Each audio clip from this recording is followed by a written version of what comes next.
Hello everyone. आपका एक बार फिर से वेलकम करते हैं आज के हमारे इस फ्रेश वीडियो पे। तो आज इस वीडियो के अंदर मैं आपके साथ डिस्कस करने वाला हूं Aditya Birla Sun Life PSU equity fund डाइट ग्रोथ के बारे में। इसमें मैं आपसे डिस्कस करूंगा कि ये जो म्यूचुअल फंड है इसने पिछले 6 महीने, 1 साल, 3 साल या फिर एनुअल रिटर्न क्या दिया है, आज के डेट में इसका एक एनएबी का प्राइस क्या है, ये कितने स्टार रेटिंग म्यूचुअल फंड है, इसमें आप मिनिमम एसआईपी अमाउंट क्या लगा सकते हैं और इसका फंड साइज क्या है। साथ ही साथ मैं आपसे डिस्कस करूंगा इसके अंदर कौन कौन सा स्टॉक लिस्टेड है, और अगर आप इस म्यूचुअल फंड के अंदर कुछ पैसा जमा किए होते तो पिछले 6 महीने, 1 साल, 3 साल के अंदर आपको क्या रिटर्न देखने को मिलता। और लास्ट में मैं आपसे डिस्कस करूंगा कि क्या हमें Aditya Birla Sun Life PSU equity fund डाइट ग्रोथ के अंदर इन्वेस्टमेंट करना चाहिए या फिर नहीं करना चाहिए। अगर आपने ऑलरेडी इन्वेस्ट किया है तो आगे आप अपना एसआईपी या फिर लमसम के साथ क्या करेंगे। बात करते हैं Aditya Birla Sun Life PSU equity fund डाइट ग्रोथ। ये एक इक्विटी म्यूचुअल फंड है जो कि सिलेक्ट्रिकल या फिर थीमेटिक कैटेगरी के अंदर आता है, और ये काफी हाई रिस्क म्यूचुअल फंड है। इसने जो पिछले 6 महीने पे रिटर्न दिया है वो 22.82% का रिटर्न है। 1 साल के रिटर्न के ऊपर बात करते हैं तो 1 साल में 79.42% का रिटर्न है। 3 साल के रिटर्न के ऊपर बात करते हैं तो 3 साल में 44.61% का रिटर्न है। और अगर एनुअल रिटर्न की इनकी बात करें तो एनुअल रिटर्न है 35.62% का। ध्यान देंगे, अभी जो भी रिटर्न मैंने आपके साथ डिस्कस किया 6 महीने, 1 साल या फिर 3 साल का, ये इनका वन टाइम यानी कि लमसम का रिटर्न है। आप एक बार में कुछ पैसा इन्वेस्ट करते तो आपको ये रिटर्न देखने को मिलता। अगर आप एसआईपी के थ्रू इन्वेस्टमेंट करेंगे तो रिटर्न आपको कुछ और मिल सकता है। तो क्या रिटर्न मिलेगा, ये चीजें मैं इसी वीडियो के अंदर आपके साथ डिस्कस करूंगा। एनएबी के ऊपर बात करते हैं तो आज के डेट में इसका एक एनएबी का प्राइस है 40 रुपया 48 पैसा। रेटिंग की बात करते हैं तो इसको किसी प्रकार का अभी रेटिंग नहीं मिला हुआ है। इसमें आप मिनिमम एसआईपी अमाउंट 100 रुपया लगा सकते हैं, और इसका फंड साइज है 5121 करोड़ का। अब बात करते हैं कि अगर आप इस म्यूचुअल फंड के अंदर कुछ पैसा जमा किए होते तो पर आपको क्या रिटर्न देखने को मिलता।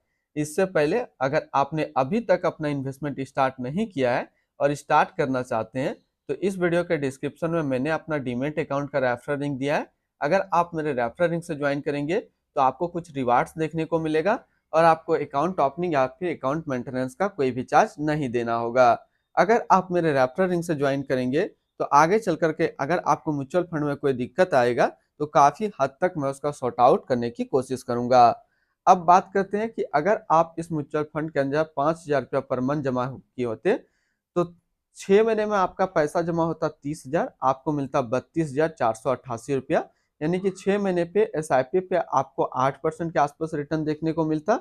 1 साल की बात करते हैं तो 1 साल में आपका पैसा जमा होता 60,000, आपको मिलता 80,370 रुपया।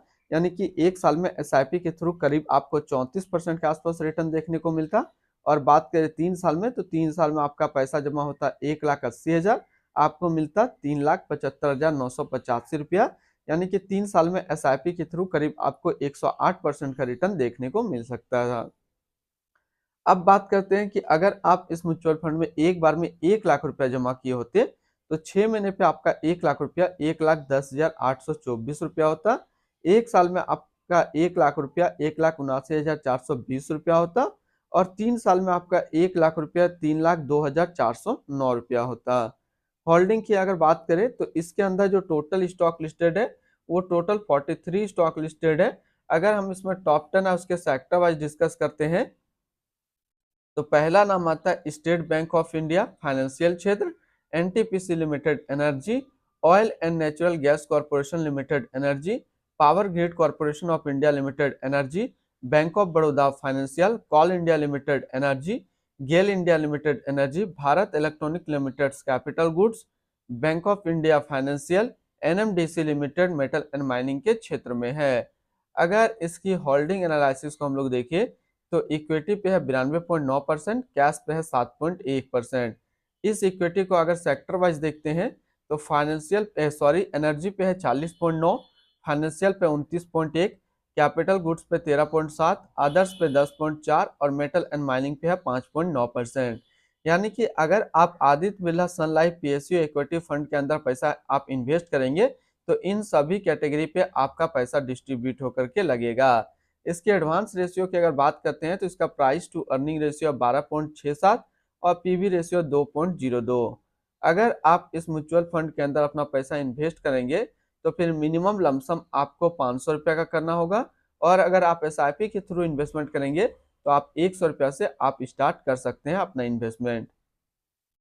रिटर्न एंड रैंकिंग के ऊपर बात करते हैं, यहीं पे आपको समझ में आएगा कि क्या हमें Aditya Birla Sun Life PSU equity fund के अंदर इन्वेस्ट करना चाहिए या फिर नहीं करना चाहिए। तो सबसे पहले हम लोग डिस्कस करते हैं Aditya Birla Sun Life PSU equity fund का फंड रिटर्न, जो कि है 1 साल में 79.4, 3 साल में 44.6 और एनुअल है 35.6 का।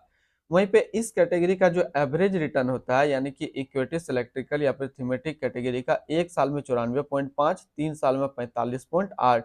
तो यहाँ से देखेंगे तो ये म्यूचुअल फंड टॉप 5 में अपना जगह आराम से बना रहा है। जैसे 1 साल में ये टॉप 3 में आ रहा है और 3 साल में टॉप 1 में आ रहा है। तो अगर आप एक इक्विटी सिलेक्ट्रिकल या फिर थीमेटिक कैटेगरी का म्यूचुअल फंड को ढूंढ रहे हैं, वो भी लॉन्ग टर्म के लिए, तो ये आपके लिए अच्छा विकल्प है। शॉर्ट टर्म में जिसने पहले इन्वेस्ट किया है वो काफी अभी तगड़ा रिटर्न बना रहे हैं। जो अभी न्यू फ्रेश बाय करना चाहते हैं उनके लिए थोड़ा सा टाइम ड्यूरेशन बढ़ सकता है, यानी कि अगर आप इससे अच्छा प्रॉफिट करना चाहते हैं तो आप इसको कम से कम 3 साल के लिए होल्ड कीजिए, ये आपको काफी अच्छा रिटर्न देगा।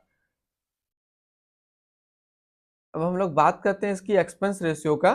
तो इनका एक्सपेंस रेशियो 0.44% का। एग्जिट लोड की बात करते हैं, अगर आप इन्वेस्ट किया हुआ पैसा 30 दिनों के अंदर निकालेंगे तो फिर आपको 1% का एग्जिट लोड देना होगा। और स्टम्प ड्यूटी की बात करते हैं तो स्टम्प ड्यूटी है 0.005%। टैक्स इम्प्लानेशन की बात करते हैं, अगर आप इन्वेस्ट किया हुआ पैसा 1 साल के अंदर निकालेंगे तो जो भी आपका रिटर्न होगा उस पर 20% का आपको टैक्स पेमेंट करना पड़ेगा। अगर आप 1 साल के बाद इससे अपना पैसा निकालते हैं, 1 साल में 1,25,000 का रिटर्न बनता है, तो आपको 12.5% का यहाँ पे टैक्स पेमेंट करना पड़ेगा। अगर आपका 1 साल के बाद अपना पैसा निकालते हैं और 1 साल में अगर आपका 1,25,000 का रिटर्न नहीं बनता है, तो फिर आपको 12.5% का यहाँ पे टैक्स पेमेंट नहीं करना पड़ेगा। इसके fund house and investment objects को देखते हैं, तो Aditya Birla Sun Life mutual fund total asset में इंडिया पे नंबर 4 पे रैंक करता है।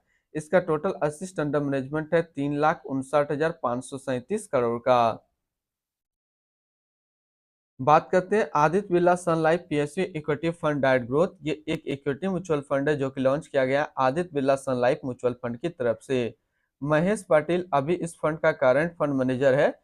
इस फंड का करंटली असिस्ट अंडर मैनेजमेंट है 3,59,537 करोड़ का, और लेटेस्ट भी है 40 रुपया 48 पैसा। बात करते हैं Aditya Birla Sun Life PSU equity fund direct growth. ये एक काफी हाई रिस्क म्यूचुअल फंड है। इसमें मिनिमम एसआईपी अमाउंट 100 रुपया का सेट किया गया है और मिनिमम लमसम 500 रुपया का सेट किया गया है। अगर आप इन्वेस्ट किया हुआ पैसा 30 दिनों के अंदर निकालेंगे तो फिर आपको 1% का एग्जिट लोड देना होगा। और इसकी फंड बेंचमार्क की अगर बात करते हैं तो इसका फंड बेंचमार्क है BSE PSU total return index. तो आज इस वीडियो के अंदर मैंने आपके साथ डिस्कस किया Aditya Birla Sun Life PSU equity fund के बारे में। फिर मिलते हैं हम लोग नेक्स्ट को इस तरीके का वीडियो की अच्छी जानकारी को लेकर के।